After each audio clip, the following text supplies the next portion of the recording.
Blueprints of Love. Chapter 1. Setting and Context. A bright morning in New York City. Aerial shots of skyscrapers, people walking, and yellow taxis passing by. It was a sunny morning in New York. The city was alive with energy, cars honking, people rushing to work, and the aroma of fresh coffee filling the air. Among the crowd was Diana, walking confidently down the busy streets. She was an architect, elegant and determined, always focused on her next big project. Today was a special day. She had been hired to renovate the Historic Arts University, a challenge she was eager to take on. Meanwhile, inside the university, Dave was preparing for his morning class. He loved teaching art, helping students see beauty in the smallest details. His classroom was full of paintings, sculptures, and sketches, a place where creativity thrived. Unlike Diana, who lived by structure and precision, Dave believed that art should be free and expressive. Their worlds couldn't be more different. As Diana entered the university, she studied the grand architecture, tall windows, detailed stone carvings, and a sense of history in every corner. She admired it, but also saw the need for modernization. As she walked through the hallways, distracted by the beauty of the building, she suddenly bumped into someone. Dave. "Oh, I'm sorry. Are you okay?" Diana. "Yes, I'm fine. No problem." Explanation. "I'm sorry" is a polite way to apologize. "No problem" means everything is okay. Their eyes met for a brief moment. Dave noticed how poised and professional she looked, while Diana was surprised by his warm and artistic presence. Neither of them knew that this small encounter would mark the beginning of something unexpected. Chapter 2. The Project and the First Conflict. Scenes of Diana in a meeting room, presenting blueprints while Dave looks at them with curiosity and concern. Later that afternoon, Diana stood confidently in front of a large table covered with architectural blueprints. Faculty members and university staff gathered to hear her presentation. She pointed to the detailed sketches, explaining how she planned to modernize the space while maintaining its historic charm. Diana. This renovation will bring more light into the hallways, create open spaces, and make the university more efficient for students and staff. Dave, sitting near the back of the room, studied the designs carefully. He admired Diana's talent, but couldn't ignore one thing. Her plans included removing an old stained glass window from the main hall, a piece of history that had been there for over a century. Dave. Excuse me, Diana, but don't you think the stained glass window is part of the building's identity? Removing it might erase an important piece of our history. Diana looked at him, surprised. She hadn't expected resistance, especially from an art professor. Diana. I understand your concern, but the window is in bad condition. If we replace it with modern glass, we can let in more natural light. It will benefit everyone. Dave shook his head, determined. Dave, I see your point, but art isn't just decoration. It tells a story. If we erase history for the sake of modernity, what message are we sending? The room fell silent as tension built between them. Diana's logical approach clashed with Dave's emotional perspective. Neither of them wanted to back down, yet there was an undeniable spark in the air, a challenge that neither had expected. Explanation. I see your point is a polite way to acknowledge someone's opinion, even if you disagree. As the meeting ended, Diana couldn't shake the feeling of frustration or intrigue. Who was this professor, and why did his words affect her so much? Chapter 3. A Forced Collaboration. The dean's office, Diana and Dave sitting across from each other, both looking uneasy. The next morning, Diana received an unexpected email. The dean of the university wanted to meet with her and Dave. Curious, she walked into the office and found Dave already there, leaning back in his chair with a confident, amused expression. Dean. Diana, Dave, I've been thinking. Given your disagreement about the renovation, I believe the best way forward is collaboration.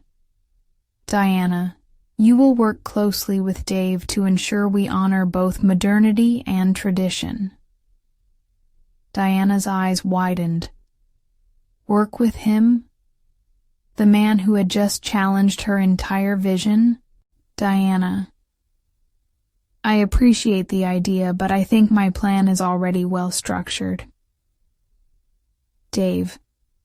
And well structured doesn't always mean inspired. Maybe a fresh perspective will do you good. Diana clenched her jaw.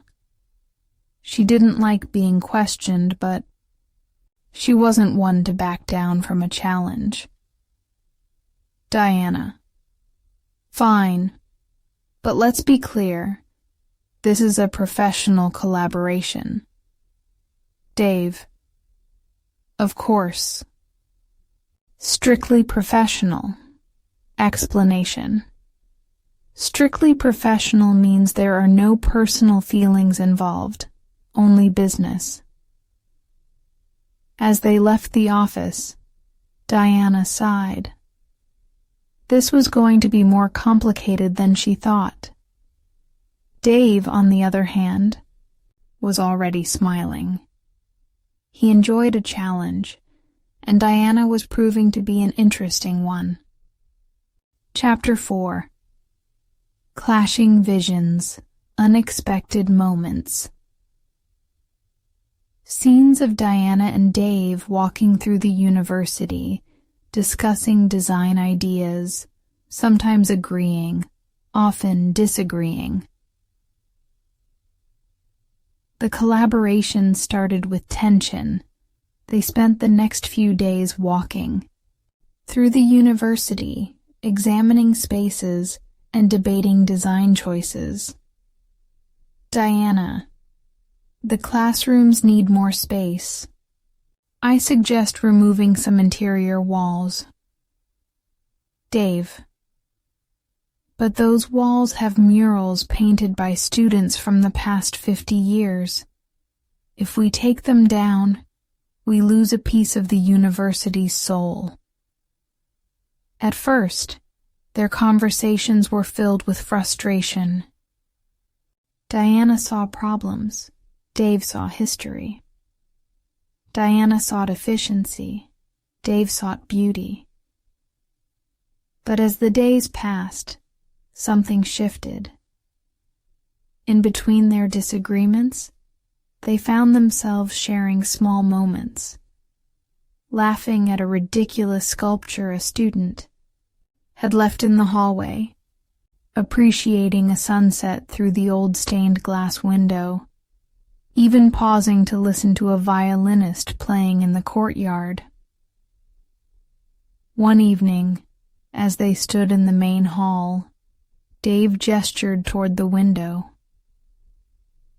"Dave, look at the way the light hits the floor. That glow can't be replaced by modern glass."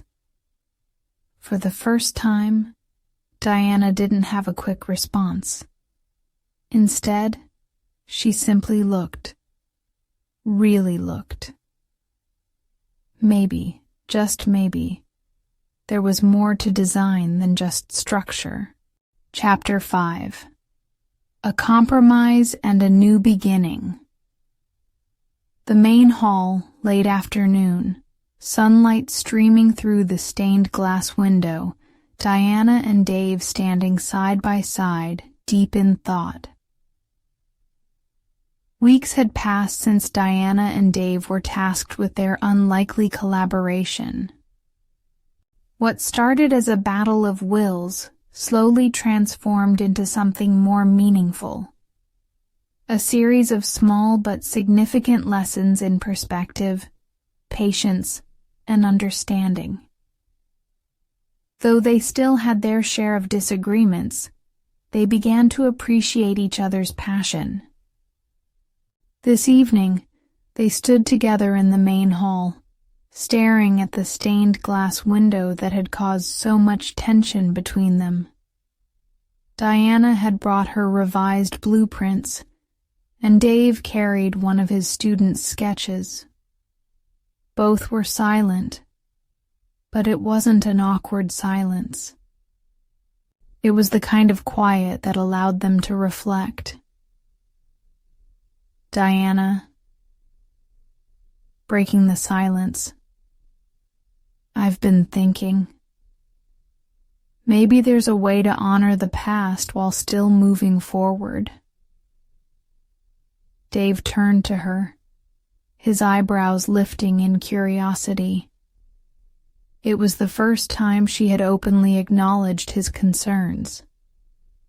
"Diana, what if we restore the stained glass window instead of replacing it? I could work with a preservation specialist to repair the damage. And to bring in more light, we could adjust the new skylights in the design." Dave's eyes lit up, his signature warm smile slowly spreading across his face. Dave, grinning, "Now that's a compromise I can work with." Explanation. Compromise is when two people find a solution that satisfies both sides. For the first time, they both felt like they were working towards something bigger than themselves. This project wasn't just about architecture or art. It was about preserving stories and creating a space that inspired future generations. Over the next few weeks, Diana and Dave spent long hours together, finalizing the new design. They became an unexpected team, balancing each other out in a way neither could have anticipated. Diana's precision complemented Dave's creativity, and Dave's passion for artistry sparked a deeper appreciation for tradition in Diana. One evening, as they reviewed the final plans on the rooftop of the university, the skyline of New York, city glowing in the distance, there was a pause in their conversation. For once, it wasn't about blueprints, sketches, or debates. "Dave, you know, Diana, I didn't think I'd ever enjoy working with someone as structured as you."